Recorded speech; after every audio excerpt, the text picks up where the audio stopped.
শবে কদরের রাতের নামাজের নিয়ম কি? শবে কদরের রাতের নামাজের কি নিয়ম? কয় রাকাত পড়বেন? প্রথম রাকাতে কোন সূরা পড়বেন, কতবার পড়বেন? দ্বিতীয় রাকাতে কোন সূরা পড়বেন, কত রাকাত পড়বেন? জানা আছে তো আপনাদের? জানা নাই? একজনও জানেন না? ইন্না লিল্লাহি ওয়া ইন্না ইলাইহি রাজিউন। হাজার হাজার মানুষের বিশাল সমাবেশ, আপনারা একজনও শবে কদর নামাজের নিয়ম জানেন না?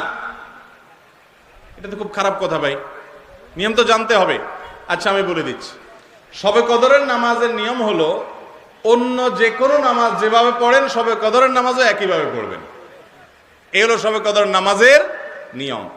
এমন কোনো কথা নাই যে শবে কদরের নামাজে প্রথম রাকাতে সূরা ফাতিহার পর অমুক সূরা এতবার পড়তে হবে, দ্বিতীয় রাকাতে ততবার পড়তে হবে, এরকম কোনো কথা কোরআন হাদিসে, এগুলা মন গড়া বিভিন্ন সিস্টেম, বিভিন্ন পদ্ধতির কথা, বিভিন্ন আপনার বাজারে নামাজ শিক্ষার বই নামে অনেক বই আছে, সব বই না, কিছু কিছু বই আছে, এইসব বইতে শবে কদরের নামাজ এত রাকাত, প্রথম রাকাতের এই নিয়ম, দ্বিতীয় রাকাতের ওই নিয়ম, এরকম বিভিন্ন কথা বলা আছে। এগুলো সব ভিত্তিহীন, মন গড়া, এগুলো কোরআন হাদিসে নাই। কোরআন হাদিসে লাইলাতুল কদরে অন্য রাতের মতো আপনি নামাজ পড়বেন, একটু লম্বা সময় নিয়ে পড়বেন।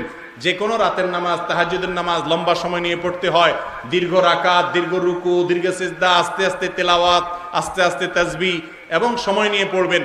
দুই রাকাত করে পড়বেন, যে কোনো সূরা দিয়ে পড়তে পারেন, একবার পড়বেন না দুইবার পড়বেন সূরা ফাতিহার পরে সূরা, এটা আপনার ব্যাপার, কোনো সূরা নির্ধারিত না। আপনি লাইলাতুল কদরের একটা জিনিস নির্ধারিত, সেটা হলো একটা দোয়া হাদিসে বর্ণিত হয়েছে, আম্মা জানা আয়েশা রাদিয়াল্লাহু তাআলা আনহাকে নবী করিম সাল্লাল্লাহু আলাইহি সাল্লাম শিক্ষা দিয়েছেন, তুমি যদি লাইলাতুল কদর পাও তাহলে দোয়া করবা। কি দোয়া? আল্লাহুম্মা ইন্নাকা আফুউন তুহিব্বুল আফওয়া ফাফু আন্নী। আল্লাহ আপনি ক্ষমাশীল, ক্ষমা করতে ভালোবাসেন, অতএব আমাকে ক্ষমা করে দেন। ক্ষমা করতে ভালোবাসেন, অতএব আমাকে ক্ষমা করে দেন। এই দোয়া পড়বেন লাইলাতুল কদরে। এছাড়া আল্লাহর কাছে যে কোনো দোয়া করবেন, দুই রাকাত করে নামাজ যতটুকু পারেন তৌফিকে কুলা পড়বেন। কোন সূরা কেরাত নিয়ম নির্ধারিত নাই, সারা রাত আপনি দোয়া করবেন, ইবাদতবন্দি করবেন।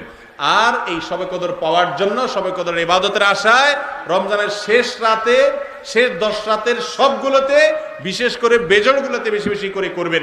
শুধু 27 তারিখকেই করবেন, অন্যগুলোতে ঘুমাবেন। এটা সুন্নাহ সম্মত লাইলাতুল কদরের তালাশ নয়।